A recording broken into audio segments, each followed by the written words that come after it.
আসসালামু আলাইকুম my dear student, তোমরা কেমন আছো? আশা করি ভালো আছো। আজকে তোমাদের রাইসুল স্যার নতুন আরেকটা ভিডিও নিয়ে চলে এসেছে। নবম দশম শ্রেণীর আলোর প্রতিফলন অধ্যায়ের গাণিতিক সমস্যা আছে, খুব ইম্পর্টেন্ট, তোমাদের বার্ষিক পরীক্ষার জন্য খুবই গুরুত্বপূর্ণ। আমি একটা টপিক নিয়ে আলোচনা করব, দেখো বিষয়টা কি।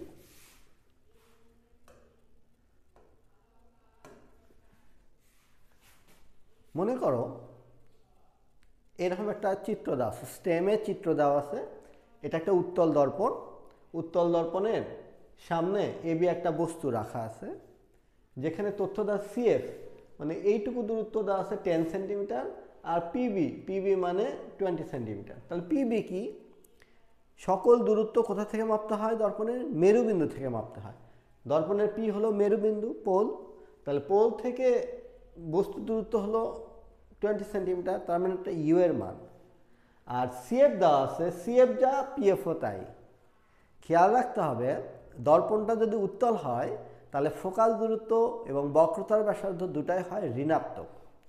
আমাদের 1 নম্বর প্রশ্ন বলেছে ভি সমান হোয়াট। ভি সমান আসলে কি বোঝাতে চেয়েছি? বিম্বের দূরত্ব কত। করা হোক।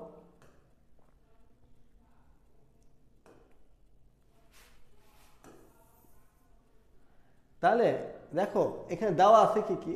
এখানে দেওয়া আছে তোমার, এখানে ইউ দেওয়া আছে 20 সেন্টিমিটার। আর কি দেওয়া আছে? সিএফ দেওয়া আছে। তো এই সিএফ সমান পিএফ সমান -10 সেন্টিমিটার। এটা তোমার বুঝে নিতে হবে। যদি অবতল দর্পণ হতো তাহলে ফোকাস দূরত্ব হতো ধনাত্মক, যেহেতু উত্তল দর্পণ তাহলে ফোকাস দূরত্ব হবে কি? ঋণাত্মক। তাহলে আমরা জানি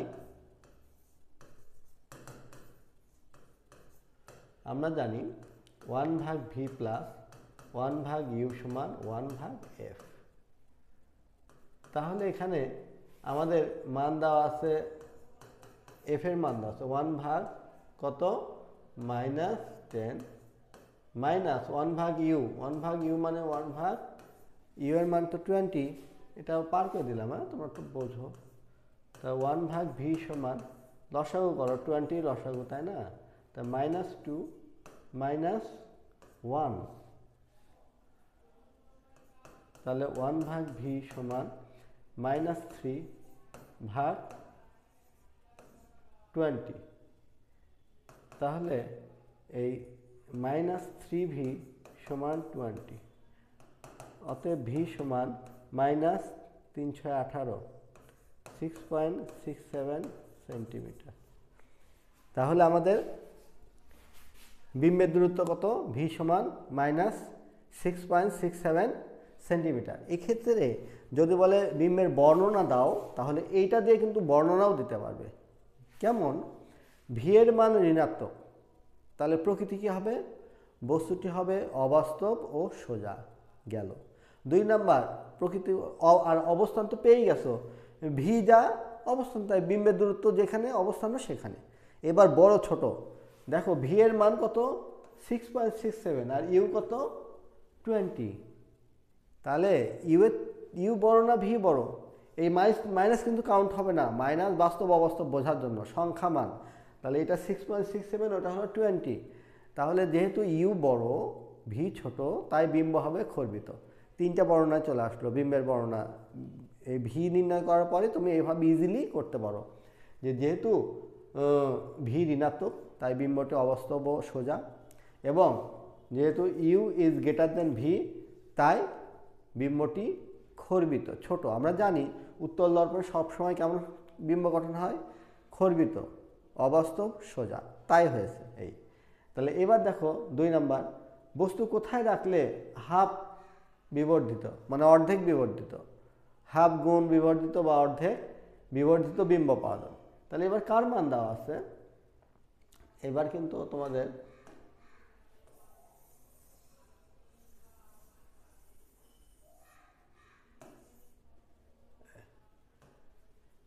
এইবার এম এর মান দেওয়া আছে। তাহলে এখানে এম এর মান কত দেওয়া আছে? এম সমান দেওয়া আছে হাফ দেওয়া আছে। এই হাফটা প্লাস না মাইনাস? এম এর আবার যদি প্লাস হয় তাহলে বোঝায় সোজা বিম্ব অর্থাৎ অবাস্তব। এম এর মান যদি নেগেটিভ আসে তাহলে বলে উল্টা, আর উল্টা বিম্ব সবসময় বাস্তব হয়। যেহেতু দর্পণটা উত্তল তাই এম এর মান অলওয়েজ কি হবে? পজিটিভ, ধনাত্মক। বা তাহলে এম এর সূত্র কি? মাইনাস ভি ভাগ ইউ ইকুয়াল হাফ। তাহলে বা এটা গুণ করলে কি হচ্ছে? মাইনাস টু ভি সমান ইউ। অতএব ভি সমান হচ্ছে মাইনাস ইউ ভাগ টু। ভির মান কত? মাইনাস ইউ ভাগ টু। এখন ওই সূত্রটা আমরা জানি,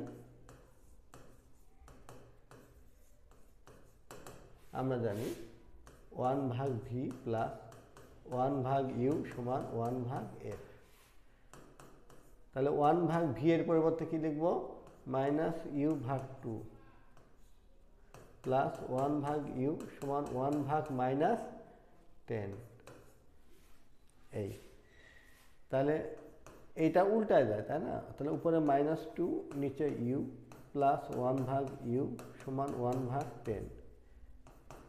তো লসাগু কত? ইউ মাইনাস টু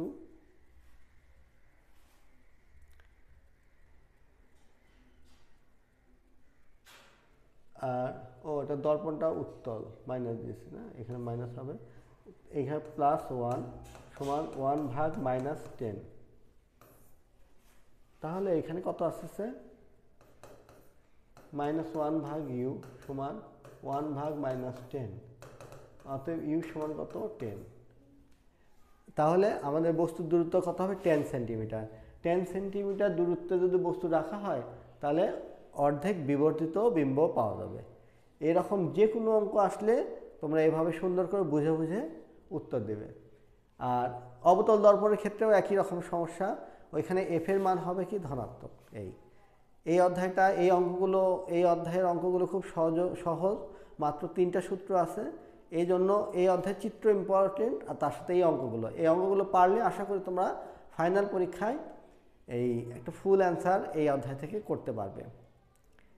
আর এই যে এখন সিজন চেঞ্জ হচ্ছে, আমারও সর্দি লেগে গেছে, ঠান্ডা লেগেছে। তাহলে তোমাদের নিজেদের প্রতি, শরীরের প্রতি খেয়াল রাখবে, কারণ সিজন যেহেতু চেঞ্জ হচ্ছে সবারই কম বেশি জ্বর সর্দি আসতেছে। তা ওইটা আসতে দেওয়া যাবে না। যতটা সাবধান থাকা যায় সাবধান থেকে তোমরা পড়াশোনা চালিয়ে যাও। এবং সবার জন্য শুভকামনা। আবার আগামীতে দেখা হবে নতুন একটা ভিডিওতে। সে পর্যন্ত আল্লাহ হাফেজ।